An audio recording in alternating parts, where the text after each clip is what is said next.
You must be Nancy Drew. I'm Kit Foley. Ignore the eye if you can. Walked into a door the other day. Looks worse than it feels. I'm a bit surprised you're still here, given the circumstances. I'm not sure I fully understand the circumstances yet. That's because you've only heard Kyler's version of what's going on.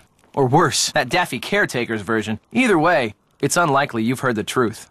The truth being... Matt isn't playing a practical joke, and he hasn't been kidnapped by fairies. He got cold feet and left. It's as simple as that. Have you told Kyler? No, I haven't got the heart. Or the guts. Take your pick. I mean, he loves Kyler, but she can be a handful. And he's no pushover either. Their relationship is so tempestuous, it scares him. She thinks once he makes a real commitment, everything will be fine. But he's not so sure. So he bailed. I don't think the possibility that he walked out on her has even occurred to her. She's in a raging state of denial, and I, for one, don't see any harm in allowing her to stay that way. I seriously doubt he walked out on her for good. It's just that for Matt, marriage is way too much, way too soon. If you and Matt are best friends, how come he didn't make you his best man? Matt felt like it would be a good move for him politically if he asked this guy he knows from work, Alan Payne, to be his best man, and I said fine, don't worry about it, no big deal. When or how did you realize that Matt had disappeared? Kyler and I went for a walk, came back, and the next thing I knew, Kyler was saying Matt was nowhere to be found. Where did you last see him? In the nursery. He always seemed to be in the nursery fiddling with things. Whenever I'd tease him about it, he'd always give me this impish little grin like he was up to something. When I checked the nursery and saw that Matt's suitcase and backpack were gone, it finally dawned on me that he had left and he wasn't coming back.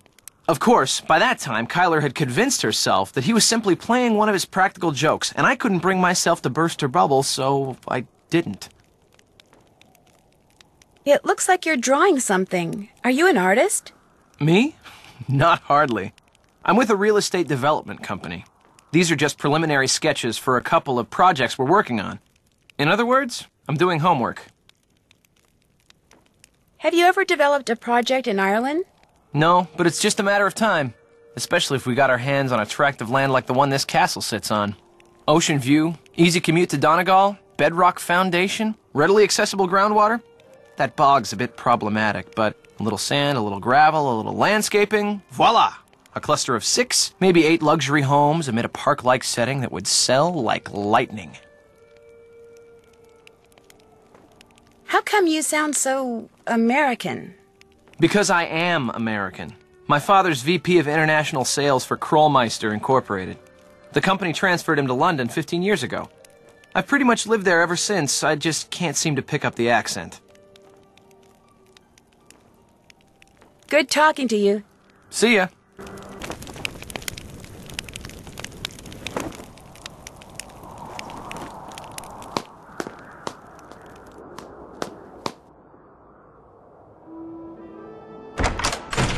Did you finish the programs? Yep. But I noticed that they say the best man is someone named Alan Payne. If Kit is Matt's best friend, why isn't Kit the best man? Matt said that's the way Kit wanted it. He got here early too. But when Matt vanished, Alan was certain that Matt was playing a joke and refused to be the butt of it. So he went back to London, saying he'll reappear only when Matt does and not a moment before. You know, perhaps you should give Alan a call. 0044-020-7946-0481. He may have seen something while he was here that could help you find Matt. You'll have to use the phone down the road at the inn, however. My cell phone gets absolutely no reception here. I found these glasses in the fireplace in the nursery. Those are Matt's. You found them in the fireplace? Did you look there when you were searching for Matt? Of course not. Why would we look in the fireplace? Matt never, ever took his glasses off. Mostly because without them, he can't see 2 feet in front of him. Why was he staying in the nursery? Why didn't he stay downstairs with Kit? Because Donal said the nursery was haunted, that's why. Naturally, once he heard that, Matt refused to sleep anywhere else but the nursery, the stubborn twit. Oh, Nancy, Maybe he truly is in trouble. Let me do some more looking around before we jump to any conclusions. The glasses could still just be part of an elaborate practical joke. You're absolutely right. Please find him, Nancy. I do so want to strangle him. If Matt was staying in the nursery, where's his luggage? Right there by his cot. It's not there now. But it was there, just last night. I remember seeing it when I peeked in to see if he'd finally decided to reappear. At least, I think I saw it last night. If it's not there now, perhaps Donal moved it, took it to storage or something. Because I know I saw it after Matt went missing. So it's around here somewhere, just like he's around here somewhere. I'm sure of it. Did you know when you decided to hold your wedding here that half the place is pretty much rubble? Oh, yes. Mind you, I didn't even know that Castle Malloy existed until Grandpapa died and I was notified that I'd inherited it, at which point the executor of his estate sent me pictures and assured me that despite its appearance, it was in fact habitable. It looks like a bomb went off in it.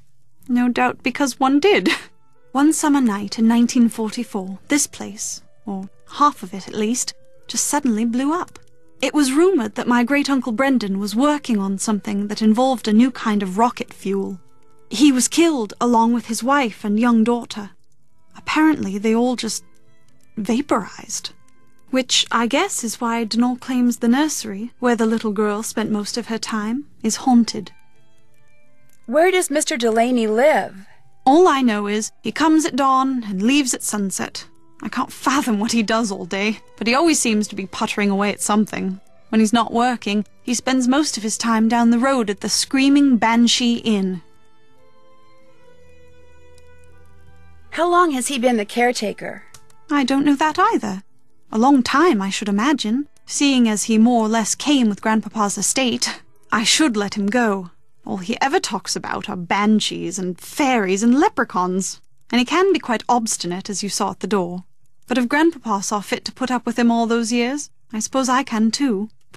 I'll let you get back to your reading. Good luck.